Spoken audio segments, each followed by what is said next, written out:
Joseph Vijay எனும் நான்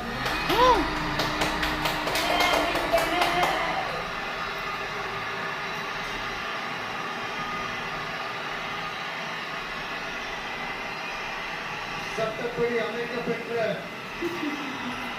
இந்திய அரசியல் அமைப்பின்பால் உண்மையான நம்பிக்கையும் மாறா பற்றும் கொண்டிருப்பேன் என்றும் இந்திய நாட்டின் ஒப்பில்லாத முழு முதல் ஆட்சியையும் உரிமையையும் நிலை நிறுத்துவேன் என்றும் தமிழ்நாட்டு அரசின் முதலமைச்சராக உண்மையாகவும் சான்றின்படியும் என் கடமைகளை நிறைவேற்றுவேன் என்றும் அரசியல் அமைப்பிற்கும் சட்டத்திற்கும் இணங்க அச்சமும் ஒருதலை சார்பும் இன்றி விருப்பு வெறுப்பை விலக்கி பலதரப்பட்ட மக்கள் அனைவருக்கும் நேர்மை